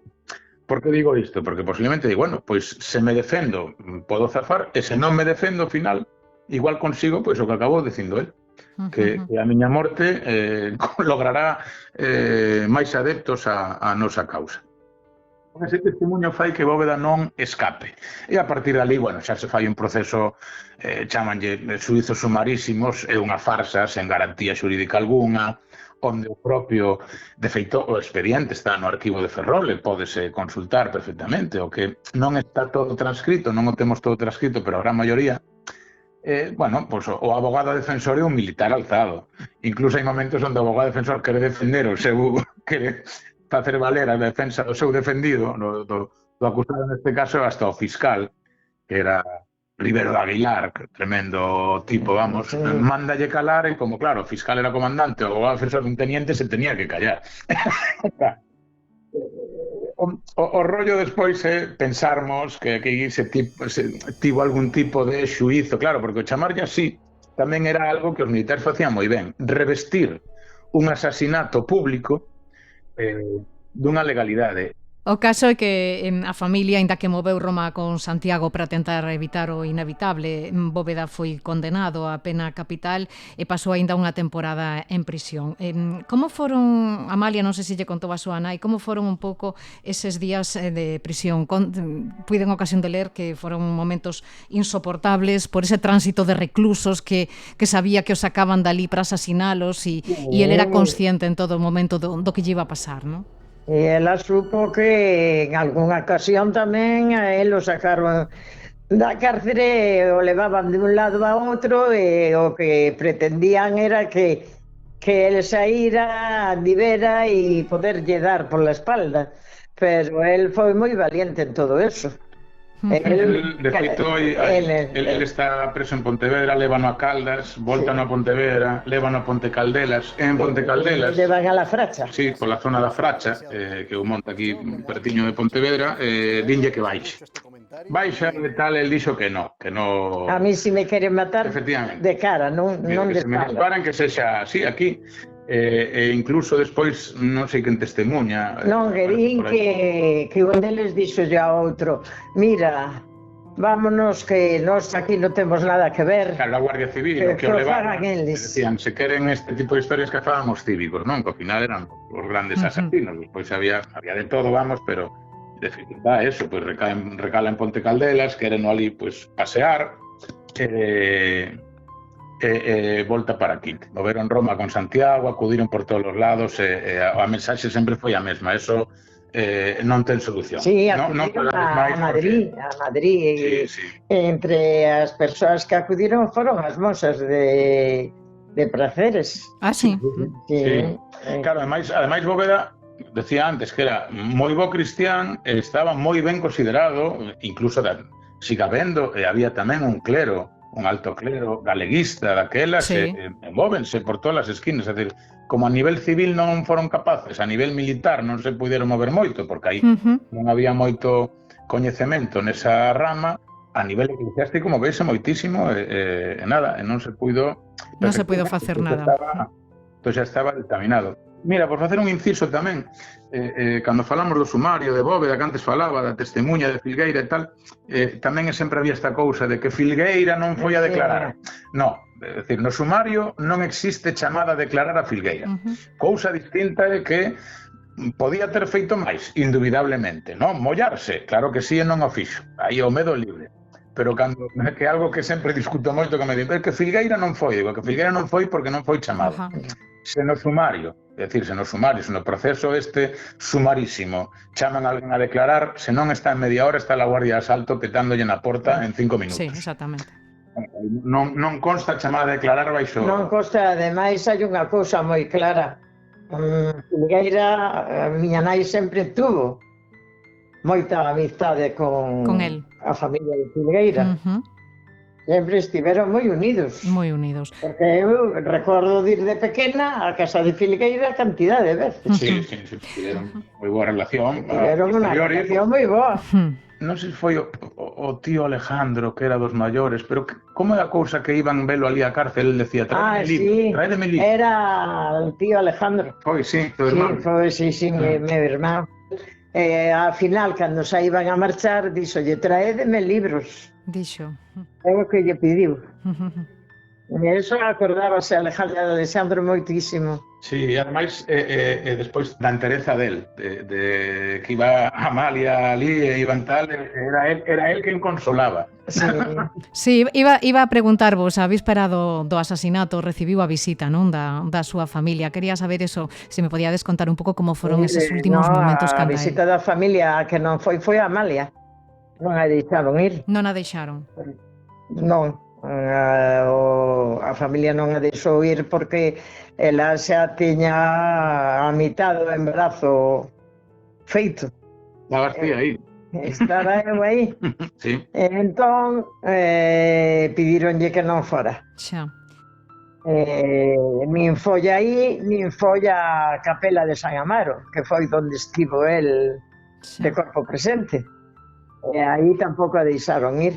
Ela, o que sí, que di que sentiu os tiros. Sentiunos.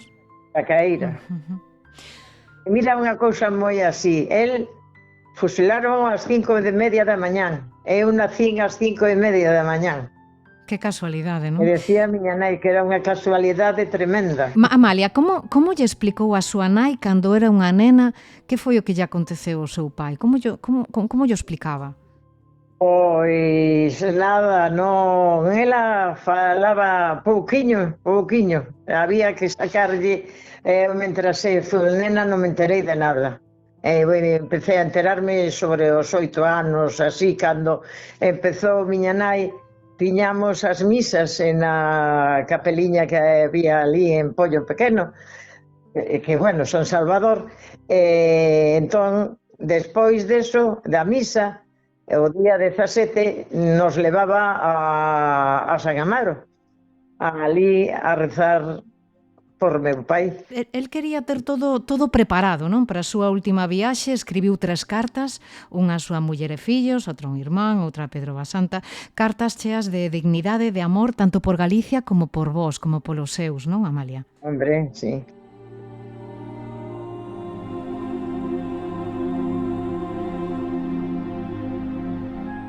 Madrugada do 17 de agosto de 1936.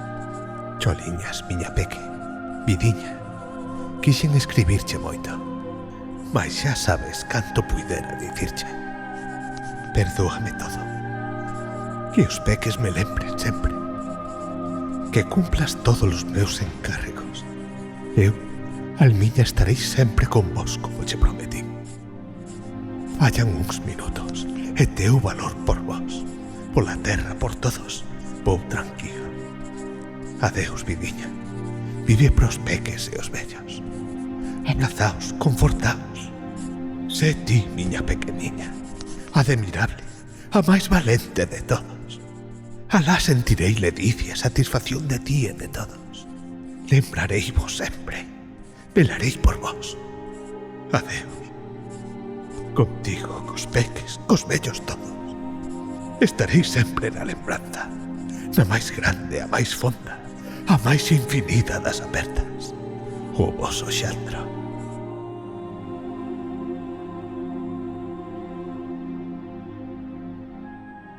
E ademais quixo levar no seu peto a foto dos seus neniños, non? Para telos moi preto del.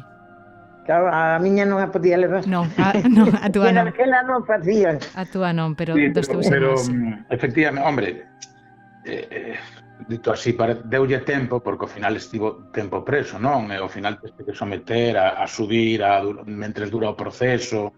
Bueno, non é algo sorpresivo. Pode ser sorpresivo a detención, pero non sorpresivo ao final. Agora, efectivamente, nun proceso onde estás detido, tes tempo de maduración do que vai ocurrir, pois deulle tempo con esa mentalidade absolutamente calculadora a telo todo como ele gustaba, perfectamente calculado.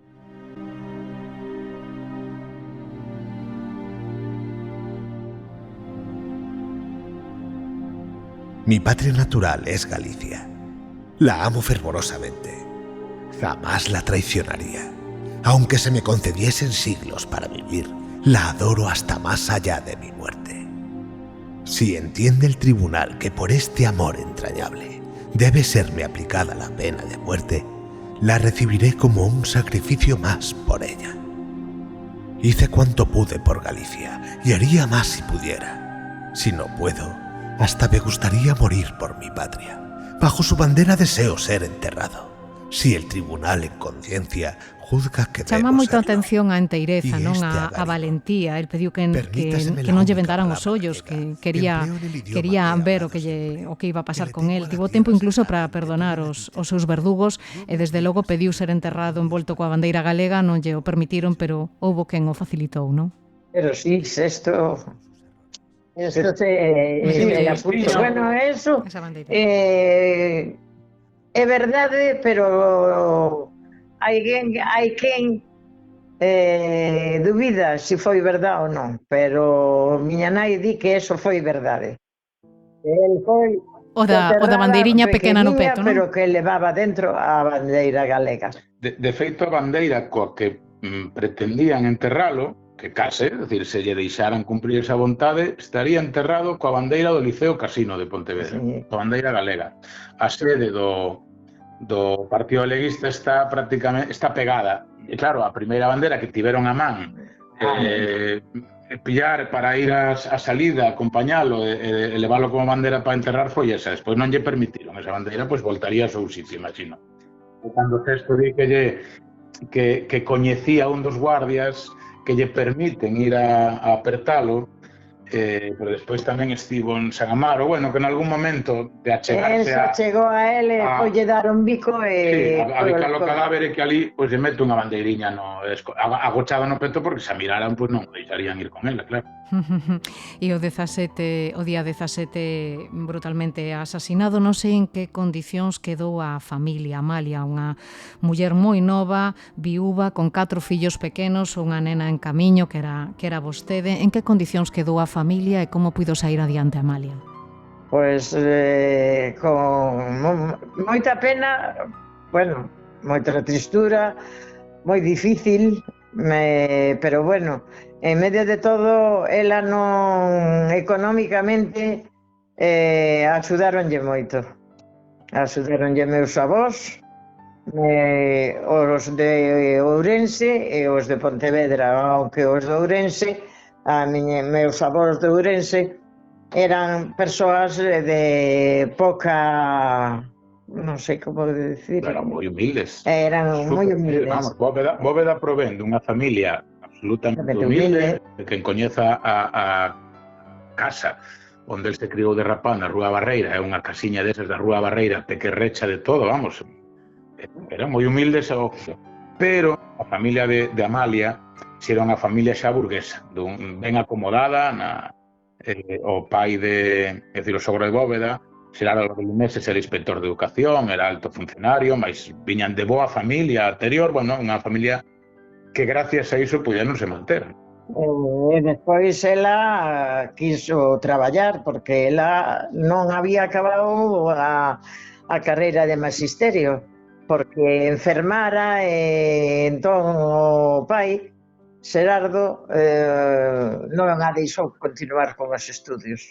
E despois, cando enviudou, foi cando ela acabou o que lle quedaba a carreira. Al acabar a carreira, empezase a preparar para facer as oposicións de magisterio, pero salen tamén, a vez, salen as oposicións de Facenda. Entón, ela pensou, dixo, se eu collo e me meto no magisterio, meus fillos van vivir sempre metidos en unha aldea, porque a mí onde me van mandar non me van a mandar ao mellor sitio, sobre todo sendo quen son. Sí, bueno. Mandaríame a aldea máis humilde, máis remota para que Mestra de escola era un problema daquela, sí. E entón foi cando se preparou para a Facenda. E que significaba Amalia para Alexandre? Toda a súa vida, porque él solo quería vela feliz a ela. As súas choliñas. Esas choliñas. E nada, el unha vez antes, estando na cárcel, dixo, se eu hubiera feito caso a ela, non estaba aquí. Temos que entender o presente tan fabuloso o duro que foi conseguir. Eso é unha malas leccións. E outra é a propia Amalia de vida, de decir, pois, como alguén é capaz de sobrepoñerse a algo tan terrorífico, porque non é terrorífico porque é que che toca despois convivir cos verdugos. Aí está. Eles. Decir, como chegou a sobrepoñerse Amalia e a outras miles de Amalias que hai polo país adiante para chegar a darnos este legado que agora pelexamos que traballar a memoria máis desde a perspectiva máis amorosa, leda e de procura de xustiza. Sí. Algúnha vez os verdugos pedíronlles perdón? Non, que va. Nunca. Que eu teña constancia, nin no caso Amalia, en ningún caso. Non, e miña nai, ademais, contaba que ela creía que había xente que a quería, apreciaba, en cambio, algunha vez que pasaba pola rúa de Oliva, casi a escupían. Bueno, había que... O asesinato de Bóveda provocaba eso, a significación absoluta sí, despois. Que despois que ela pasou no mal por eso, porque a xente por medo por o que fora cruzábase con ela e retiraba a cara. Repudiaba. Entón, eso tamén doe. Xa, hai uns meses aquel xuizo totalmente irregular o que foi sometido Alexandre Bóveda foi declarado ilegal e ilexítimo a beiro da Lei de Memoria Democrática, foi nun acto moi emotivo presidido polo presidente do goberno Pedro Sánchez. Non sei que significou aquel xesto para vos, sentides vos reparados? O documento de reparación que te entregou o presidente. Eu aquel día penso que estaba entre nubes, porque pensando, decía eu, total, vimos aquí, perdemos o tempo e tal, total para nada. Que non é nada, porque o que pretendemos é que anulen o suízo. É o único que me poden reparar a min é que eu hubiera feito reparación a miña nai, porque miña nai morreu con a pena de que se o home foi ajusticiado por que como quen di por malo. Por poñer contexto, mira, o único que lle escoitei pedir a miña avoa públicamente non foi nada máis que ela quería un papeliño que dixese que o seu home baixo ningún concepto traicionou a patria. Quería un papel que puxera eso. Dicía, non quero nada máis, eso non ten coste ningún. É dicir, xa, e a pesar de pedir iso, morreu no 2000... No 2001, sen telo. No 2001, que non falamos do 75, desa España que aínda estaba, 2001. No 2001. Entrando xa no século 21, en este estado non foron quen de darlle ese diploma que ahora lle entregaron a filla. Entón, pero, bueno, o que me entregaron a min solo di que é unha reparación. No, di... Bueno, quero dicir, sí, emocionouche, por poner bueno, así. sí, emocionoume, claro. Porque tal, pero despois, pensando fríamente, decía eu, que traballo lles costara, en vez de decir que a reparación tal e cual, decir anúlase o suizo. Tan difícil é. E non, o sigo pensando, eu xa sei que vou morrer a ver se meus fillos consiguen que ver en un papel tamén, como decía a miña nai, ver no papeliño que ese suizo foi inútil. Anulado, vale. A cousa que ese documento chegou nos asinado no momento do goberno de Rajoy.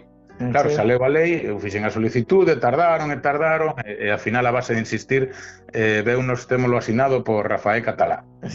Sí, que por unha banda é así, e non é vingativo que digo, nin tal, digo, me apetece que o asinara xente que sei que o estaba asinando sen gusto ningún, pero esta é a democracia, amigo, e se ves a xogar, isto é lo que hai.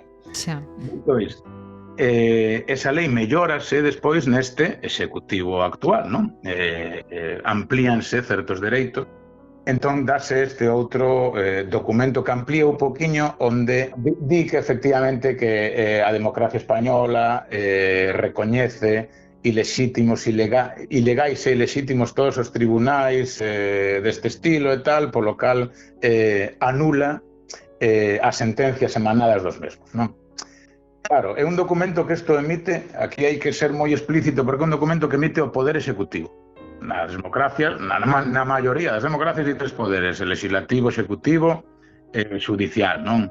O legislativo legisla, o executivo executa, o judicial entra nos ámbitos judiciais. Por que digo isto? Porque o Poder Executivo non pode anular xuizos.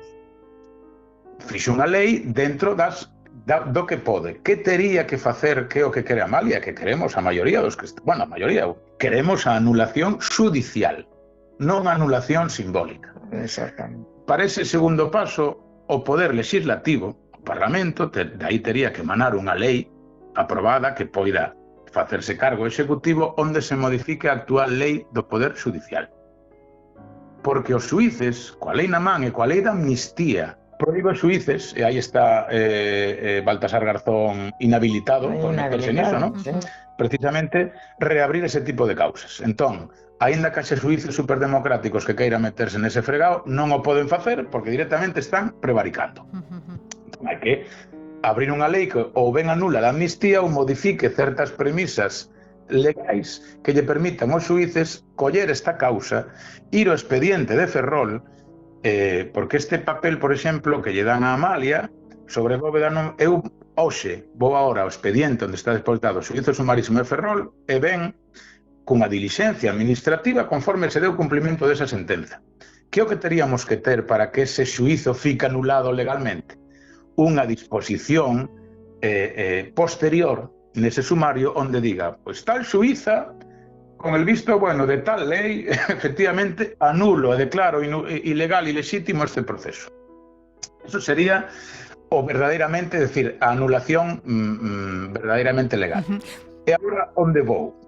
Porque digo, podo justificar porque todos queremos anulación legal, pero o Estado español non se pode permitir o luxo, isto hai que contalo así, de anular eses suizos, porque entón daría lugar a que ti, como filla viva ahora, lle reclames ao Estado unha responsabilidade patrimonial sobre non só a morte, porque este Estado é heredeiro do Estado anterior. Non hai unha ruptura, houve unha transición, é dicir, o Estado actual democrático herdeiro do emanado do golpe de Estado, co cal o Estado seguiría sendo responsable subsidiario patrimonial sobre a morte injusta a Alexandre Bóveda, sobre todos os reos que houve neste país. Entón vivimos nese limbo, pero no momento que se anule todo, que se faga legalmente, a mansalva de peticións que se abren aquí sobre devolucións de bens e traballo esclavo e asasinatos, etc., é unha barbaridade. Ora, desde o meu punto de vista, se queremos madurar como Estado, algún día imos ter que afrontalo. Unha historia que comezou 89 anos atrás e que aínda ten moitos capítulos por escribir. Amalia Bóveda, Valentín García Bóveda, moitísimas grazas por pasarvos pola Ferida Aberta no 36. Foi un auténtico placer. Sí, pois o prazer debe de ser para Valentín, porque eu estive máis calada que nada. Bueno, é un placer, Nuria, porque de feito, falar destas cousas, días publiques e as traballes, non? Fai que fagamos memoria pública de verdade. Porque tristemente, ata entonces, por así decirlo, isto quedaba nas conversas de casa. Claro. Que é alucinante. Entón, o teu traballo, Nuria, é fundamental, é básico, e chama cando queiras, por favor. Pois moitísimas grazas, de verdade, un bico forte aos dous. Unha aperta. Bico enorme. Graciñas a ti. Adiós.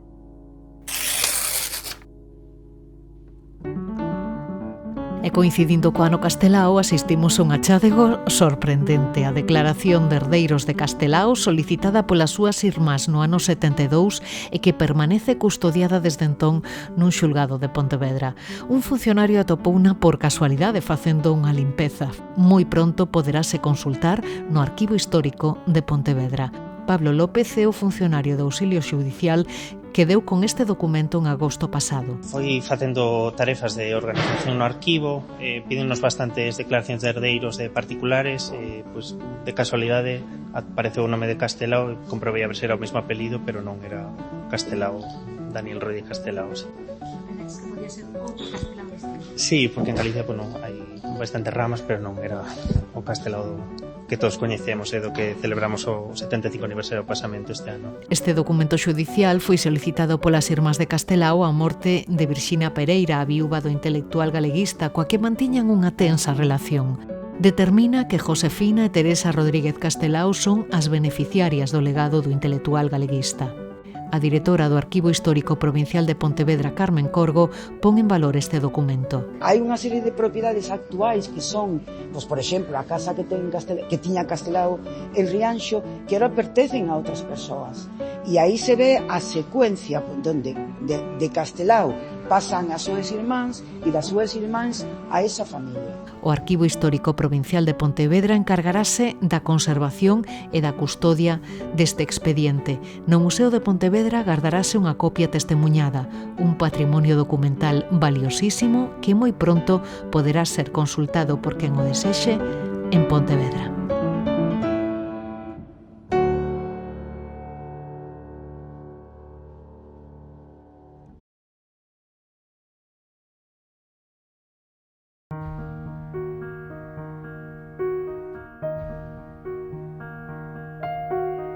Pois ata aquí chegamos.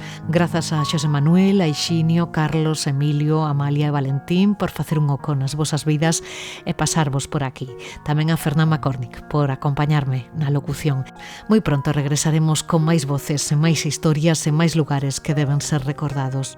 Naquel portal pois foi donde ao final pois se produce pois toda aquela historia que contan eles de que que lle daban a alternativa de salir cas mans en alto e que demais, e contan unha película intentando justificar que eles non foran os que causaran a morte de mi irmán, que non fora un asesinato en definitiva. Yo lo vi el día anterior del fusilamiento, vi todos los disparates que le hicieron, una cosa tremenda. Y no se han juzgado a esa gente que lo torturó. Todavía. Hecho en falta eso. Eu estaba desquiciado, desesperado, un pouco impotente, rabioso, e se me ocorreu facer unhas pintadas un balado da Lei de Padrón, donde puña a baixa ditadura, policía asesina e UPG, que era o partido que militábamos, non? E me deteñen en un dos bosques do interior da estrada que vai de Imo hasta Rois, que é onde eu iba a visitar a meus avós, non? E ali me deteñen.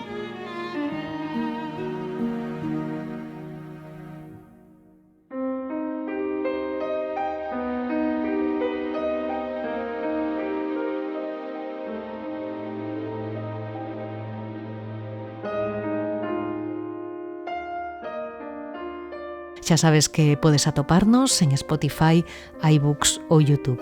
Ata cando queiras.